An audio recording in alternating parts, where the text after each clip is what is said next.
I spent a lot of time in Jordan talking to refugee women who we work with as part of our Voice project. So this is a kind of grassroots, working with local partners, advocacy project, building the capacity of refugees to stand up for their rights, be it with the Jordanian authorities, and to advocate for what they need. And the women that I spoke to had horrendous stories to tell. And many of them have moved around a lot inside Syria before fleeing. It was a last resort that they ended up leaving the country, moving from town to town, being chased out by bombs.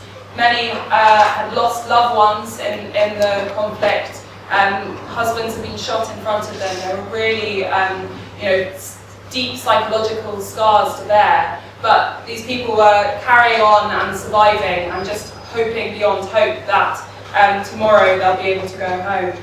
I mean, something they all said virtually everywhere I went is, well, what do the people in your country think about the situation? Why don't they care? Why don't we see more about them caring? And I was able to say, people really do care. Point to examples of activism of Oxfam supporters, but it's a drop in the ocean when we know that a lot of people, not those in this room, but a lot of people are disengaged.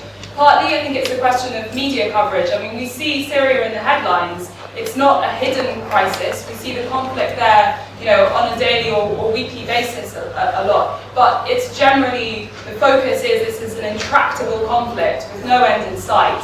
And so there's very little we can do. And Susie held up the Guardian front page earlier, so we've got a big picture of Zaatari refugee camp on the front page, so have a read of this article if you haven't got the paper already. But that is so rare. We're more used to seeing pictures of arms and fighters with scars around their heads. So it's really important that we're able to draw attention to the human impact of the crisis and remember what it means for so many people.